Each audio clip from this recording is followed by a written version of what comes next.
अम्मा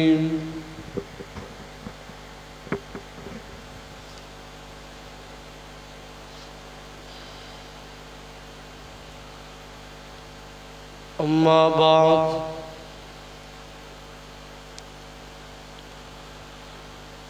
अन अबी अय्यूब अल-अंसारी अन्ना रसूलल्लाह सल्लल्लाहु अलैहि वसल्लम क़ाल मन साम रमज़ान सुम्मा अतबअहु सित्तन मिन शव्वालिन कान कसियामिद दहरी। हज़रत अबू अय्यूब अंसारी रज़ी अल्लाह ताला अन्हु से रिवायत है, रसूलुल्लाह सल्लल्लाहु अलैहि वसल्लम ने फरमाया,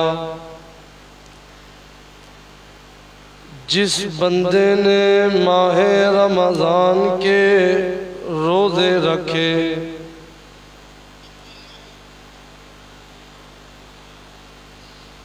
और उसके बाद माहे शव्वाल में 6 नफली रोज़े रखे तो उसका ये अमल हमेशा रोज़ा रखने के बराबर होगा।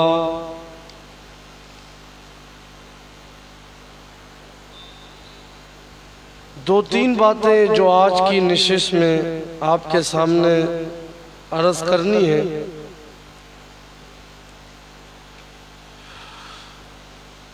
सबसे पहली बात तो ये कि रमज़ान का महीना अगर 29 दिन का भी हो,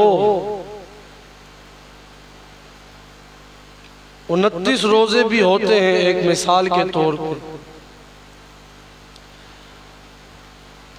तो अल्लाह करीम अपने फजलो करम से इंशाअल्लाह 30 रोज़ों का सवाब अता करेंगे। अगर एक रमज़ान का महीना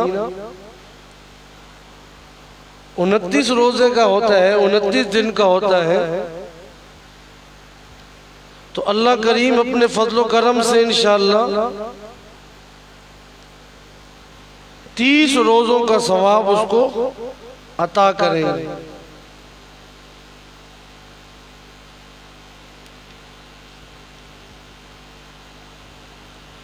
शव्वाल के 6 नफली रोजे अगर शामिल किए तो रोजों की तादाद हो जाती है 36। ये बात थोड़ा समझने की है, फिर आगे इसके ज़िमन में कुछ बातें आपके सामने जिक्र करनी है। 30 रोजों का सवाब ये हुआ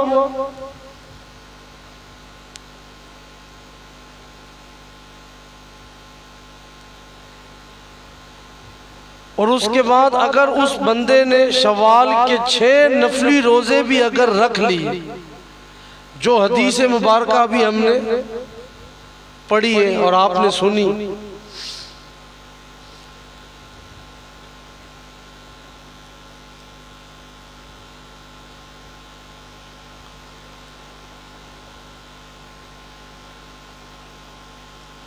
अल्लाह ताला का ये करीमाना कानून है कि एक नेकी का सवाब 10 गुना बढ़ा दिया जाता है। अब ये 30 और 6 कितने हो गए? 36। 36 का 10 गुना कितना हुआ? अगर 36 को 10 गुने के हिसाब से हम अगर हिसाब लगाएं, ज़रब दें तो वो बन जाएगा 360। और साल में कितने दिन बनते हैं? कम से ज्यादा 360 ही होते हैं, या इससे कम ही होते हैं। तो रमजान के 30, 6 शव्वाल के, तो इंशाअल्लाह ये 360 रोजों के सवाब का ये बंदा मुस्तहिक बन जाए।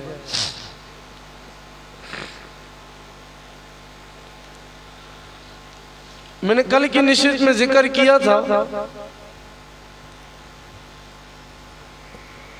कि नफली रोजे उनकी भी इंसान को आदत बनानी चाहिए, चाहे जाए कि हम फर्ज रोजों को भी छोड़ दें। तो जो चीजें अहादीस से साबित है, नबी अलैहिस्सलातु वस्सलाम के फरामीन उस बारे में मौजूद है, हमें अपनी जिंदगी में उसको अपनाना चाहिए और उलमाए हक से उस बारे में रहनुमाई लेते रहना चाहिए। अब देखें, अगर फजीलतें देखनी है, अगर सवाब बढ़ा चढ़ा के देखना है, तो हमें नजर आता है कि एक रात की इबादत करो 1000 महीने की इबादत का सवाब, 1000 महीने से भी ज्यादा वो रात में इबादत बेहतर है। लेकिन हमने उसको भी क्या किया, सिर्फ 27 में खास कर लिया, और 27 में भी हमने क्या किया, गप्पे शप्पे लगाकर रात अपनी गुजार दी। तो ये चीजें तो ऐसी हैं जो अहादीस में साबित है। शवाल के रोजे हो गए, हर महीने के 3 रोजे हो गए, 13, 14, 15, इंशाअल्लाह उसका बयान आगे आएगा। माह शाबान के अंदर अल्लाह के नबी अलैहिस्सलाम कसरत से रोजे रखते थे। 10 मुहर्रम का रोजा, उसके साथ 9, 11 का मिला देना, वो भी इंशाअल्लाह बयान आएगा। तो जो चीजें दीन के अंदर मौजूद है, हमने उनको लेना है। वो चीजें जो हम अपने अंदर अपने तौर से दीन में शामिल कर देते हैं, हमें उन चीजों को निकाल के बाहर फेंकना है अपनी जिंदगी में से और मुआशरे में से।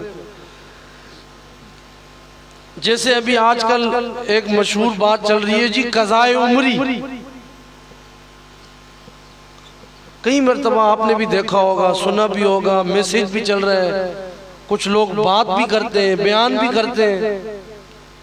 ये किस हदीस में आया कि ये आप 2 रकातें पढ़े या 4 रकातें पढ़े तो आपकी सारी जिंदगी की नमाजें माफ हो जाएंगी? किस हदीस में लिखा है कि रमजान की आप इस रोजे को इतनी नमाजें पढ़े तो आपकी जो है सारी नमाजें जिंदगी की माफ हो जाएंगी? कहाँ पे लिखा है? कोई ऐसी हदीस मौजूद नहीं। हाँ, इतना मौजूद है कि नबी अलैहिस्सलातु वस्सलाम ने फरमाया, सुइला रसूलुल्लाह सल्लल्लाहु अलैहि वसल्लम अनिर रजुली यरक़दु अनिस सलाती औ यग़फुलु अन्हा क़ाला कफ़्फ़ारतुहा अन युसल्लिया इज़ा ज़करहा। नबी अलैहिस्सलाम से ऐसे आदमी के बारे में पूछा गया जिसकी नमाज सोने की वजह से या गफलत की वजह से रह जाए तो क्या करे? नबी अलैहिस्सलाम ने फरमाया उसका कफ़ारा ये है कि जब भी उसे याद आए वो उन नमाजों को पढ़े। हर एक नमाज को लुटाना पड़ेगा, तब उसका हक जो है उसके जिम्मे से खत्म होगा। ये जो बातें हमने अपने अंदर मशहूर कर रखी है, हाँ जी, रमजान में 1 नमाज पढ़ लो, 5 नमाजें पढ़ लो, खास तरीके से फलानी रकात में ये पढ़ लो, फलानी नियत कर लो, सारी जिंदगी की कज़ा हो जाएगी। भले उस दिन का रोजा रखा हो या ना रखो, अपनी तरफ से सारी बातें। नबी अलैहिस्सलाम क्या समझा रहे? फमन तरका फकद अशरका, जिसने नमाज छोड़ दी उसने शिर्क किया। और पहले भी मैंने नमाज के बारे में चंद अहादीस बतलाई थी, जिसने जानबूझ के नमाज छोड़ी उसने गोया कुफर किया, यानी वो कुफर की सरहद में दाखिल हो गए। बाज़ उलमा नमाज छोड़ने वालों पर कुफर का फतवा लगाते हैं। हम पूरा साल नमाज ना पढ़े, रमजान में जी फलाने दिन जो है इतनी नमाजें पढ़ लेंगे, सारी नमाजें माफ। तो ये पागल है जो हर वक्त नमाजें पढ़ रहे होते हैं। फिर ये हुक्म क्यों है शरीयत के अंदर अकीमुस सला, नमाजों की पाबंदी का? 7 साल का जब बच्चा हो जाए उसे नमाज की आदत डालो, 10 साल का हो जाए उसे मारो, क्यों हुक्म है? हाँ जी, किसी आदमी के उलमा ने यहाँ तक लिखा है, किसी आदमी के अगर हाथ और पांव सुन हो चुके हैं, उसके पास कोई आदमी तयम्मुम कराने वाला नहीं है। सुनिएगा, अपने हाथ को, अपने मुंह को तयम्मुम की नीयत से दीवार पे मल ले, नमाज कज़ा ना कर। नमाज तो मैदान जिहाद में माफ नहीं है, दुश्मन सामने मौजूद है। लेकिन अल्लाह पाक ने क्या फरमाया कुरान में, फ़अक़म्त लहुमुस्सलाह फ़लतक़ुम ताइफ़तुम मिनहुम मअका। एक जमात नमाज पढ़े, एक जमात उनके सामने खड़ी रही। जिहाद जैसे अहम फरीज़े। बास कहते हैं कि जी जितना भी छूट गई है अब कज़ा की जरूरत नहीं है, तौबा कर लो बस। बास कहते हैं रमजान में एक दो पढ़ ली बस। हाँ जी, जुम्मतुल विदा आ गया, जुम्मतुल विदा। फिर एक दूसरा वहां से रोएगा, फिर वीडियो बनती है, फिर आंसू बहाए जा रहे हैं, फिर फलाना। ओ बाबा, इधर के आंसू हमें दिखाने, ये आंसू रात को अल्लाह के सामने रो और उससे मांगो कि अल्लाह कितना मुकद्दस महीना था और मैंने ज़ाया कर दिया। जिंदगी का हर लम्हा आखिरी लम्हा है, हर जुम्मा आखिरी जुम्मा हो सकता है। इसमें मैं बाद में बात करूंगा कि इसकी कितनी हैसियत है, वो इंशाल्लाह बाद में बात हो। तो ये जुम्मतुल विदा है, इतनी रकातें पढ़ लो और हर चीज माफ हो गई। दवाई लेनी है तो अच्छे से अच्छा डॉक्टर, हाँ जी, कपड़े लेने महंगे से महंगे। और दीन को हमने क्या बना लिया है, सस्ता बना लिया। दीन को क्या बना लिया, दीन के लिए मेहनत नहीं करनी, नमाजें ना पढ़नी पड़े, कोई मसला उलमा से ना पूछे, मेहनत ना करे, भाग दौड़ ना करे, पर खुद ही हर चीज हो जाती है। खंदक के मौके पे नबी अलैहिस्सलातु वस्सलाम की 4 नमाजें कज़ा हुई। तफसीर मज़री में जोर, असर, मगरिब, इशा। नबी अलैहिस्सलाम ने इकामत का हुक्म दिया, हज़रत बिलाल ने इकामत कही, जोर की नमाज पढ़ी, फिर इकामत कही, फिर असर, फिर इकामत, फिर मगरिब, फिर इकामत कही, फिर इशा की नमाज पढ़ी। दूसरी रिवायत में अजान और इकामत के साथ सब नमाजें पढ़ी। हालांकि नबी अलैहिस्सलाम तो, मैंने रात में भी बताया था, अंबिया अलैहिस्सलाम की जमात क्या होती है, मासूम होती है। और नबी अलैहिस्सलाम का दर्जा अंबिया में सबसे ऊपर है, ऊपर। बादशाह है, उनके शहनशाह है, सरदार है, खातमुन नबीयीन है। लेकिन जो नमाजें निकल गई फिर उनको क्या किया, लौटाया। और वो भी खंदक, ग़ज़वा खंदक ऐसा मौका आ गया था कि ये सुस्ती की वजह से नहीं थी। उलमा ने लिखा है मसला ये थी, उम्मत को बतलाना था कज़ा नमाज हो जाए तो उसका अदा करने का ये तरीका है जो मेरा प्यारा पैगंबर अदा कर रहा है। पता था कि आएंगे कुछ लोग ऐसे, हाँ जी, 4 पढ़ लो बस सारी माफ। वाह भाई वाह, हाँ जी। दुनिया के कामों के अंदर तो हम इस तरह नहीं करते, दीन के कामों को इस तरह बना लिया। एक दुकानदार के पास जाए ना, उसको कहो यार आखिरी जुम्मा है रमजान का, 2000 का ऐसा का 1500 माफ है, 500 ले ले। ना वो माफ करेगा ना आप अपनी चीज जो है वो कम लेंगे। दुनिया के कामों में हर कोई होशियार बनता है, दीन के कामों को हमने सस्ता बना लिया। और तमाम उलमा ने इस मुरव्वजा कज़ाए उम्री को बिदअत कहा है, मुदाखलत फी दीन करार दिया, क्योंकि इसमें बहुत सारी खराबी। जो लोग इस तरह की नमाज पढ़ते हैं उनका ये एतकाद है इससे उम्र भर की या 1 साल की कज़ा, नमाजों की कज़ा हो जाती है। और यही वजह है लोग इतना एहतमाम करते हैं जितना फ़राइज़ और वाजिबात का भी एहतमाम। तरावी नहीं पढ़ेंगे, रोज़े नहीं रखेंगे, लेकिन इतना ही चल रहा है ये बयान, ये मैसेज कि गोया कुरान की कोई हैसियत ही नहीं है। बिल्लाह। तो ये समझाना है आवाम को।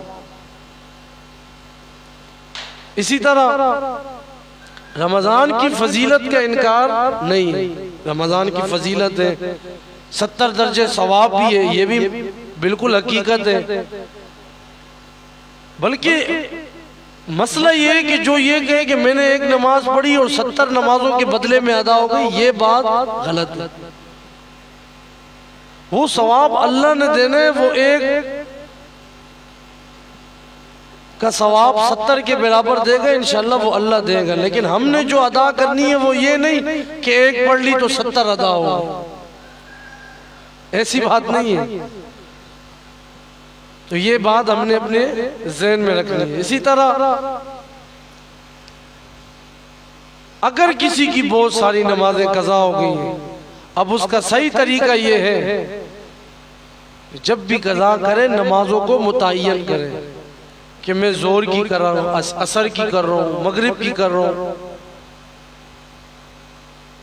और अगर ये नहीं कर सकता है कि भाई मुझे पता नहीं है, कई सारी नमाजें रह गई हैं, तो इस तरह करें कि सबसे शुरू में जो मेरी फजर रह गई थी ये मेरी फजर है, जो जोर रह गई थी ये जोर है। इस तरह भी कर सकते हैं, फजर के साथ फजर, जोर के साथ जोर, इस तरह पढ़ते रहे। जब भी मौका मिले फजर, जोर, असर, मगरिब, इशा इनकी कज़ा करता रहे। फजर, जोहर, असर, मगरिब, इशा, और उसके साथ साथ वितर भी अगर जो रह गए उनकी भी कज़ा जरूरी है। वितर भी जो रह गए उनकी भी कज़ा, सुन्नतों की कज़ा नहीं, जो सुन्नतें रह गई वो रह गई, वक्त निकल गया, खत्म।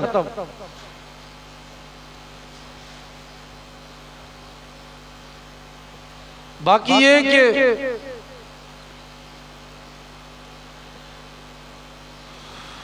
इसके साथ साथ ये तो कज़ाए उम्री के बारे में कुछ बातें जो है वो अहम थी, वो तफसील इसमें बहुत सारी है। जिस तरह फजर की सुन्नतों के भी मसला है कि वो किस वक़्त बंदा अदा कर सकता है, किस वक़्त नहीं कर सकता है, ये भी। इसी तरह जो है सुन्नत मौक़िदा का क्या मसला है, तरावी का क्या मसला है, इसमें मसले तो बहुत हैं। लेकिन वो ये कि जब मज़ीद जो है जो भी मसाइल है बंदा वो दीन की समझ बूझ रखने वाले मुफ्तियान किराम से ये मसाइल पूछता रहे। असल एक अहम बात जो बतलानी थी कि ये जो चीज़ें वो हमारे अंदर राइज है, शरीयत के अंदर इसकी कोई असल किसी हदीस में, किसी आयत में नहीं है। ये सब हमारे अपनी तरफ से बनाया हुआ, शॉर्टकट रास्ते हमारे अपने बनाए हुए।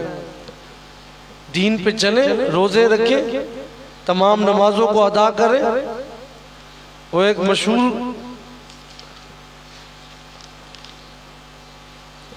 मशहूर वाक़या है ना कि हज़रत अली रज़ी अल्लाह ताला अन्हु ने एक आदमी को ईद की नमाज से पहले ईदगाह में नमाज पढ़ते हुए देखा तो उसको रोका। वो कहने लगा, क्या अल्लाह मुझे नमाज पढ़ने पे भी अजाब देगा? मैं कोई बुरा काम तो नहीं कर रहा हूँ। हज़रत अली ने जवाब दिया, नमाज पढ़ने पे अल्लाह अजाब नहीं देगा, बल्कि वो काम जो नबी अलैहिस्सलाम और सहाबा किराम ने नहीं किया, अब अगर आप उसको सवाब समझ के करेंगे तो वो क्या है? बिदअत है, और अल्लाह तुझे ऐसे काम पर फिर अजाब देगा। और ईदगाह में ईद से पहले कोई भी नमाज नहीं पढ़ सकते, नफिल नहीं पढ़ सकते। तो ये बात हमने समझनी। ये कज़ाए उम्र भी किस कुरान की आयत है, हदीस है, किसी सहाबी से साबित है। इसी तरह सलातुत तस्बीह है,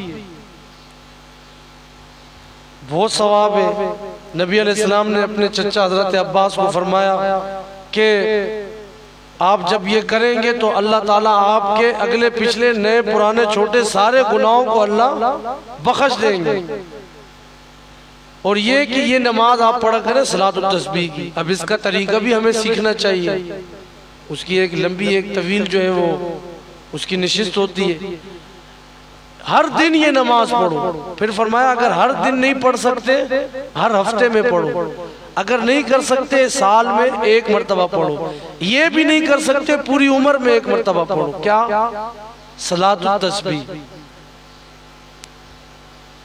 अब इसके जो मसाइल है वो तो अपनी जगह इंशाअल्लाह। असल जो बताना ये है कि सलातुत तस्बीह की जमात जो है वो ये भी हमने अपनी तरफ से बना ली।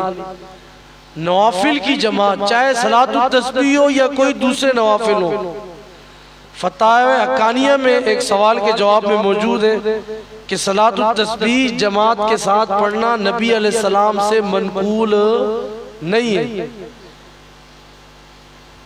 और इसी तरह फतावा महमूदिया में एक सवाल के जवाब में लिखा गया है औरतों की जमात फर्ज नमाज में मकरूह है। औरतों की जमात फर्ज नमाज में मकरूह है और सलातुत तस्बीह तो नफिल है। औरतों की नमाज फर्ज नमाज में मकरूह है कि औरत जमात नहीं करवा सकती, तो सलातुत तस्बीह तो है ही क्या, नफिल है। तो फरमाया इसकी जमात मर्दों के लिए भी मकरूह है, औरतों के लिए तो और ज्यादा इसकी कराहत होगी। मर्दों के लिए सलातुत तस्बीह जमात के साथ नहीं अदा कर सकते, मकरूह है। अब हम देखें कहीं पे देखो तो कदाए उम्री का चल रहा है, कहीं पे देखो तो सलातुत तस्बीह की जमातें हो रही हैं। तो ये चीजें जो हमने अपने अंदर ये इनको निकालना है, बताना है आवाम को। और जो चीजें हैं शवाल के रोजे रखे, रमजान के रखे, रातों को इबादत करें, अल्लाह से मांगे। लैलतुल कदर का सवाब है, हकीकत है, साबित है। तहज्जुद की बात साबित है। हर रोज रात को अल्लाह पाक आखिरी आसमान में और आवाज लगाते हैं कोई मांगने वाला, साबित है। हर रात पढ़ी है, अल्लाह पाक ने हदीस में आता है अगर इशा की नमाज जमात से पढ़ी, फजर की जमात से पढ़ी, पूरी रात की इबादत का सवाब, साबित है। जो साबित है वो बतलाना है, जो नहीं साबित है वो नहीं, उससे बचना है। बहरहाल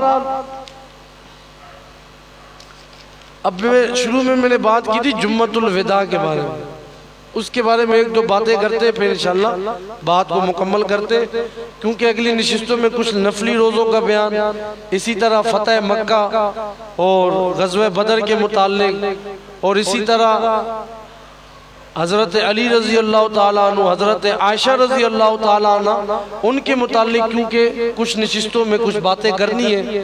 तो आज की नशिस्त पे ये बात ख़त्म करनी थी, इसलिए ये नशिस्त थोड़ी लंबी हो गई, ताकि बाकी मानदा जो रोज़े हमारी जो बातें रह जाएंगी, सदका फितर है, ग़ज़वे बदर है, फतह मक्का है, हज़रत आयशा, हज़रत अली, उनके मुताल्लिक भी कुछ गुफ्तगू इंशाअल्लाह करनी है। कहते हैं कि खूब समझ लीजिए इस किस्म की कोई हिदायत हुजूर अकबर सल्लल्लाहु अलैहि वसल्लम ने नहीं दी है। जुम्मतुल विदा बहसियत जुम्मतुल विदा कोई त्यौहार नहीं है, न इसके लिए नबी अलैहिस्सलाम ने कोई खास अहकाम अलग से अता फरमाए, न इस दिन में इबादत का कोई खास तरीका बताया, न इस दिन में किसी खास अमल की कोई तलकीन की है, बल्कि आम जुम्मों की तरह ये भी क्या है, एक जुम्मा है। अलबत्ता इतनी बात जरूर है, रमजान का हर लम्हा काबिल कदर है, लेकिन रमजान का जुम्मा और ज्यादा काबिल कदर है। इतनी बात तो हकीकत है, हर दिन काबिल कदर है, लेकिन जुम्मा क्योंकि वैसे, क्योंकि हदीस में आता है कि रमजान क्या है, सय्यदुश शुहूर, महीनों का सरदार है, और जुम्मा सय्यदुल अय्याम, दिनों का सरदार है। महीनों का सरदार भी जमा, दिनों का सरदार भी जमा हो गए। ज्यादा से ज्यादा दुरूद शरीफ पढ़े, अल्लाह से मांगे, हाँ ये भी मांगे, ए अल्लाह ये मुबारक दिन दोबारा नहीं मिलेंगे, ये आखिरी जुम्मा है, अगले जुम्मे या तो ईद होगी या रमजान मुकम्मल हो जाएगा, जुमरात को या ईद होगी, ये आखिरी जुम्मा है। हाँ लेकिन ये जुम्मतुल विदा फिर इधर लेटना, कोई रोज़ा है नहीं, नवाफिल है नहीं, तिलावत है नहीं, इबादत है नहीं, हाँ जी, पर ऐसी खाली ये नहीं, बस दिल के अंदर ये, और अल्लाह से मांगा जाए, अल्लाह 3 जुम्मे गुजर चुके हैं, ये आखिरी जुम्मा है, ये नेमत अब इस साल मुयस्सर नहीं आई, शायद आइंदा साल हो, जिंदगी रहे, तो अल्लाह जितनी हमसे कदर व मंजिलत हो सकती है अल्लाह अमल करने की तौफीक अता फरमा। हाँ जी, और दिल में 2 किस्म के जज्बात आखिरी जुम्मा जब आए तो पैदा होने चाहिए कि अल्लाह आपने अपने फजल करम से हमें रमज़ान अता फरमाया, रमज़ान में रोज़ा तरावी तिलावत की तौफीक अता फरमाई। ये बात शुक्र के काबिल है, इस पे जितना हम शुक्र अदा करेंगे वो कम है। इसी तरह ये भी है कि अल्लाह एक एक लम्हे की कदर कीमत उनसे पूछिए जो चले गए या जिनके अय्याम ये गुजर चुके हैं, वो ये हसरत कर रहे हैं कि हमें ये दिन मिल जाते हैं तो हम जो है इसमें कुछ न कुछ आमाल कर लेते हैं। अल्लाहु अकबर। तो इतनी सी हकीकत है जो हमने समझनी है कि जी हो सकता है कि फिर जिंदगी में हमें ये दिन मिले या ना मिले, अल्लाह का शुक्र अदा करें। कई लोग ऐसे जिन्होंने ना रोजा रखा, अलियाज़ुबिल्लाह, पता ही नहीं है उनको रमजान कब आया और कब चला गया, न तरावी का कोई पता है। अल्लाह हिफाजत फरमाए। आंखों से भी गुनाह हो रहे हैं, अल्लाह हिफाजत फरमाए। बाजारों के अंदर भी बेहयाई, अल्लाह हिफाजत फरमाए। तो अल्लाह का शुक्र अदा करें। ए अल्लाह, ए अल्लाह, ए अल्लाह, आपका बहुत बहुत शुक्र है। अल्लाह आपका बहुत बहुत शुक्र है कि आपने हमें अपने बंदों में शामिल फरमाया। दूसरा ये सोचना है जो नहीं आए ना कदरी नहीं करनी, जो नहीं आए उनके लिए ना कदरी नहीं सोचनी है, इन इबादत की ना कदरी नहीं करनी है, बल्कि उनके लिए भी खैर की दुआएं मांगनी है। और अपने लिए ये सोचना है कि इसमें हमारा कोई कमाल नहीं है, फलां नहीं आया, फलां उधर बैठता है, ना ना ना, किसी को हकीर ना समझे। बस ये सोचे अल्लाह ने मुझे चुना था, अल्लाह मुझे ले आया, अल्लाह ने मुझे तौफीक दे दी। आज आखिरी जुम्मा है, अल्लाह मुझे मजीद भी हिम्मतें अता फरमाता रहे पूरी ज़िंदगी। अल्लाह इस रमज़ान की वजह से पूरी ज़िंदगी अल्लाह हमें मुत्तकी बना दे, नमाज का पाबंद बना दे, तिलावत का पाबंद बना दे, गुनाहों से बचने वाला बना दे। और इसी तरह अल्लाह तहज्जुद की नमाजों का और फ़राइज़ वाजिबात का, नफली रोज़ों का अल्लाह जो है पाबंद बना दे। और इस तरह की जो चीज़ें हमने दीन में शामिल की हुई है, अल्लाह उनसे बचने की, अपनी तरफ से जो शामिल की, अल्लाह उनसे बचने की तौफीक अता फरमाए। अल्हम्दुलिल्लाहि रब्बिल आलमीन। अल्लाहुम्मा सल्ली